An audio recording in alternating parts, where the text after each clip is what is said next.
Bonjour tout le monde. Today we're going to be making macarons, not to be confused with President Macron or the coconut dessert macaroons. So we're going to start with our ingredients. We have 3 egg whites, so I separated those earlier. 175 grams of powdered sugar, which is about a cup and a half. 90 grams of almond flour, which is about less than a cup. And 45 grams of granulated sugar, which is about a quarter of a cup. The reason why the grams are important is because baking is kind of like an exact science. You need the right measurements to get the chemical reaction working to get the perfect finished result. And disclaimer, I am not a chef. I'm trying these out mostly for the first time, which is why these are pre-recorded, because there will be mess ups and I'm sure you will experience the same things. But hopefully this will enable me to give you some advice on my experience. Hi everyone, I'm on voiceover because I sped this part up. Here I am just adding all the dry ingredients together, stirring them, folding them, making sure that they are really well incorporated and that they have a nice even color before I add anything else. So here I am taking the 3 egg whites into a large metal bowl. I have a hand mixer on a medium to high speed, and I'm beating them to make sure that they have a nice stiff peak on the end of my whisks. Do not rush this. It could take between 3 to 5 minutes, but it is really important that you have a nice loop or stiff peak on the end of your whisk, because this is what allows the macaron shells to rise. It's what keeps them nice, light, and airy. So don't rush this. Take your time. You'll see they go from a thick yellow liquid to big, white, and fluffy.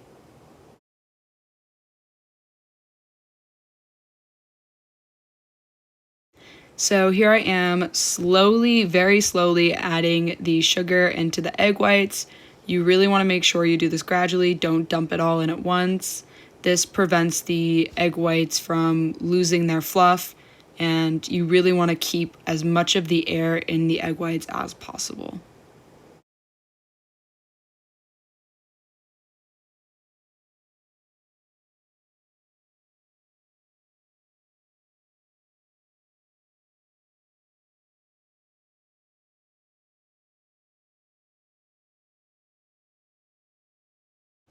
I may have forgotten to record the very first part of this, but what I had done was I had scooped out about a third of the egg white mixture, and I am slowly folding it into my dry mixture that we had done at the beginning. And I'm doing this carefully because you don't want to knock the air out of the eggs. You don't want to smush them. You want to carefully go around the outside and go through the middle. That way you're keeping as much of the air in as possible.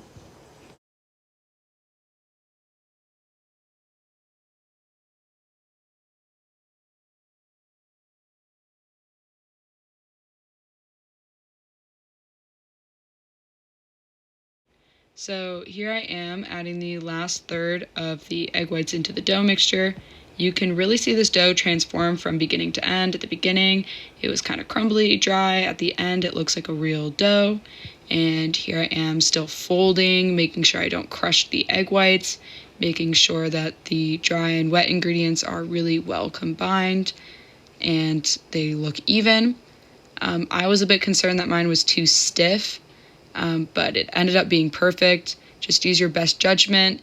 Don't over mix, don't under mix. It's a little complicated, but sort of just go with your gut. It shouldn't run off your spoon and it shouldn't be stuck to your spoon.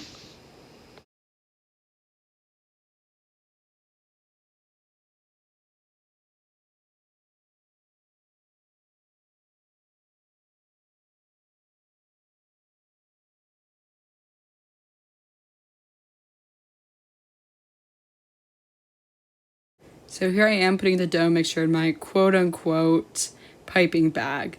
So for the piping bag, I used a large Ziploc, and I had put it in a cup to help sort of stabilize it while I pull the dough into it. And I really just cut the corner off of the Ziploc and piped it from there.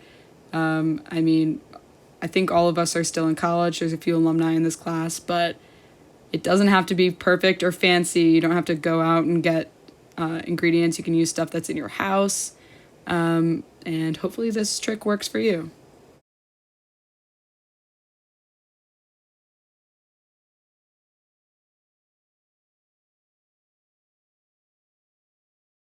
So here I am cutting the corner off of the Ziploc. Make sure you don't cut it too wide or too small. You want about 1 inch in diameter for these shells. And here goes the first pipe. You get better as you go, I promise. I ended up piping about 30 of these. You want them to be pretty even because they're going to be sandwiches, so you want them to have a pretty close to perfect match. And as I said, don't get nervous. You get better as you go, and you end up finding ways to make them more even.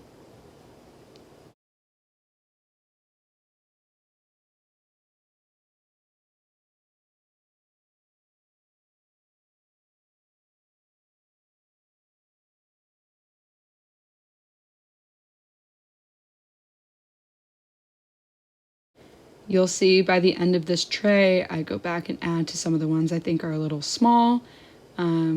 Again, don't stress over these. They aren't going to be the perfect La Durée ones you'll find in Paris.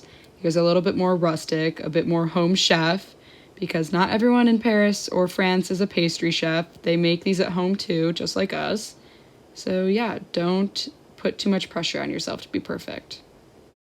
The very end of this recording got cut off, but I take a toothpick and go around the corners of the imperfect shells. And the next clip is very deceiving because I put them right in the oven, but I ran errands for about an hour, let the dough dry out so that it was dry to the touch before putting it in the oven. This is super important because it allows them to rise and give the feet on the bottom that make it look like a macaron. So while our macaron shells are in the oven, we're going to work on the filling, which is 1/2 cup of butter, 1.5 tablespoons of apricot preserves, 4 ounces of mascarpone cheese, and 1/3 cup of powdered sugar.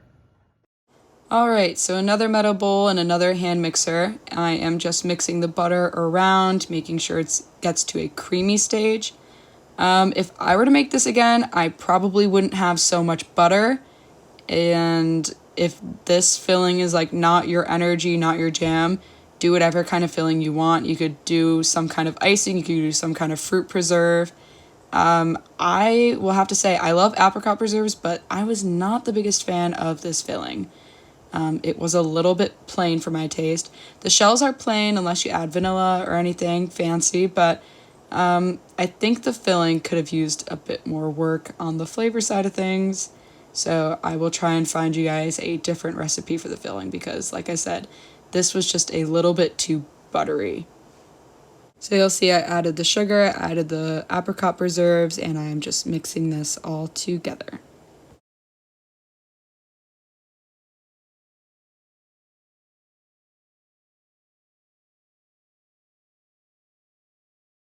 So here comes the glorious part of taking the shells out of the oven. When I tell you I was so impressed with myself, I was like literally sitting on the floor like it was the Great British Baking Show watching them cook. And I was like, no way, they're rising, they have the feet on the bottom. I was absolutely losing my mind because I did not expect it to go perfectly the first time around. But it just goes to show you, just follow the recipe and it will help. And then here I just add the icing in the middle, make a sandwich, and yeah. So don't be intimidated by this, just follow the recipe, take it step by step, don't get overwhelmed. I was super happy with how they looked. Again, I would maybe try a different filling in the middle, but yeah, hopefully you guys enjoy.